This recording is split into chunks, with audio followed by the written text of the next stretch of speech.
Tales of the Teenage Mutant Ninja Turtles, issue number 3 from Mirage Comics. So this issue came out October 1987, and this one was actually drawn by Jim Lawson, and the story was by Kevin Eastman and Ryan Brown. And this is a Halloween one-shot. So you can pretty much read this on your own. Like, you don't have to read any of the previous Ninja Turtle stuff. It's just a self-contained story. And it's actually a pretty good one. I enjoyed it.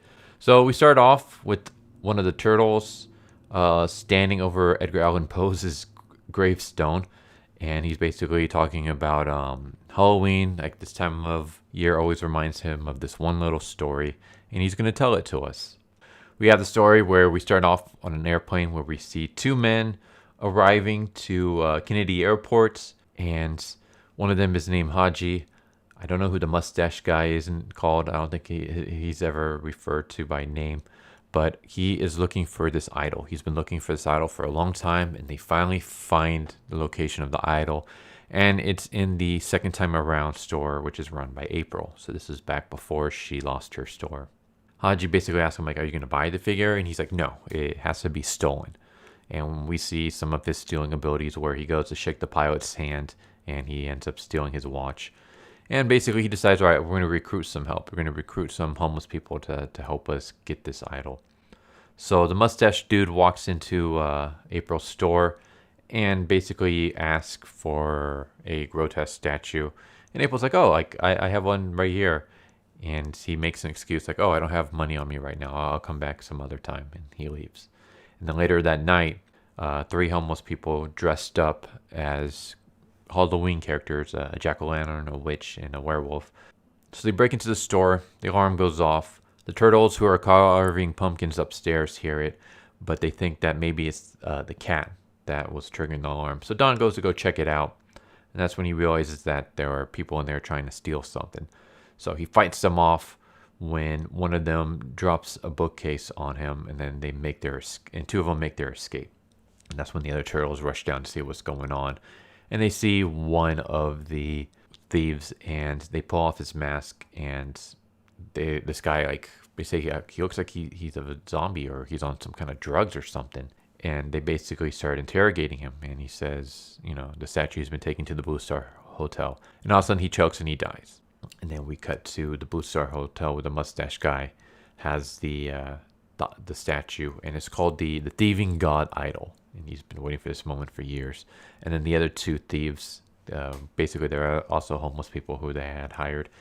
They begin to cough and then they die. And it turns out that the mustache man put a poison in their drinks or something. He poisoned them basically. It was a slow-acting poison before he set them out on their mission so that there would be no witnesses. The turtles, see the guys inside.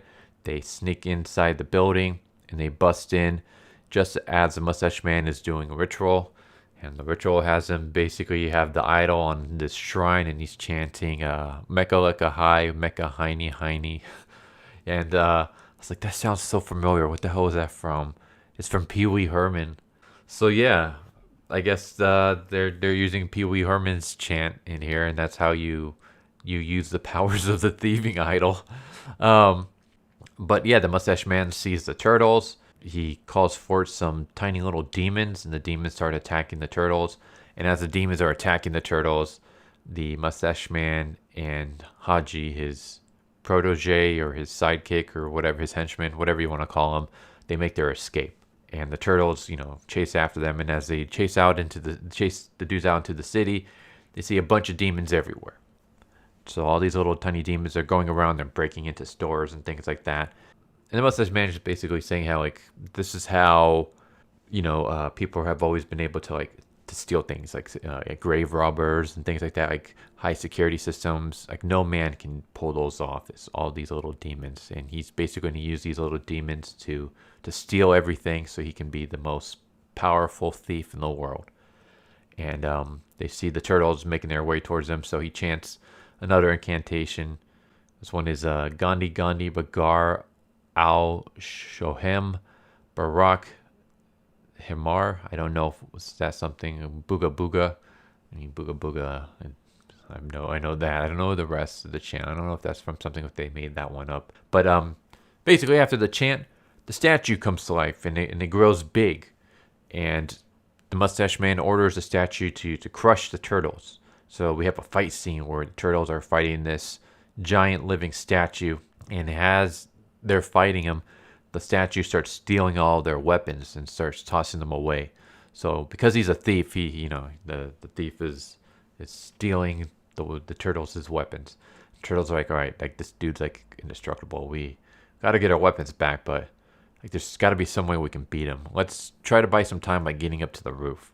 So they lure the giant statue demon up to the rooftop, where they basically have Donatello put his staff near the edge of a ledge because he's the only one with any weapons left. So he puts his staff near on the ledge edge, and they hide. And as the statue goes and notices the staff, it goes to make a move to grab it when the turtles jump out from their hiding places and they kick the statue off the building.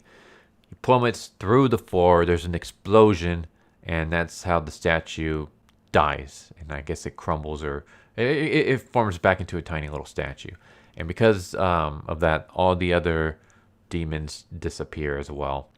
And the Mustache Man and Haji try to make their escape when Donatello throws his staff, trips them, and then we see later on that the cops have caught them. And not only have they caught them, but they caught all the supplies and trinkets that this man was stealing. And the cops think that the turtles are basically little kids in Halloween costumes, and he tells them to go on home. And that's the end of the issue. So yeah, one thing to point out that I thought was kind of funny is that earlier on, when they break into the hotel and they confront the Mustache Man, they basically the turtles tell him hey, we don't want any trouble. Just pay us the $2 for the figure and we'll leave you alone. So all this could have been avoided if the Mustache Man just paid the $2. So he could have the greatest statue ever, the statue that will basically allow him to control a bunch of demons that can steal everything and anything. And all he had to do was just pay $2 for that statue. But I guess maybe he needed to steal the statue for the powers to work because it's a thieving statue. So he has to steal the statue for it to work. I don't know. But if all he had to do was just pay the $2, then he should have just paid the $2, and all this trouble would have been dealt with. He wouldn't have to fight off the turtles or anything like that. He could have stolen to his heart's content. But yeah, I enjoyed this issue. I will say that even though Jim Lawson did a pretty good job with the artwork, I do miss the original art style by Kevin Eastman and stuff. So. Also, this issue doesn't really have any panels that I think would make cool posters. Maybe this the opening one with one of the turtles standing over Edgar Allan Poe's gravestone. That might be a kind of cool poster. But there aren't any really interesting splash pages in this issue. But overall, I mean, it was still a good issue. I enjoyed it. It's a nice, good little Halloween one-shot. And yeah. I think it was pretty good. So yeah, anyways, that's pretty much it for this issue. I hope you guys enjoyed. Tell me what you guys think. And yeah, I hope to see you guys next time. Later. So what did you guys think of that video? I hope you guys enjoyed. If you guys haven't already, please subscribe. Hit that bell for a notification. Leave a like if you enjoyed the video. And if you didn't enjoy the video, thank you for watching it this far. And I hope the next video is more to your liking. Feel free to check out the playlist that you guys see. And I hope to see you guys next time. Later.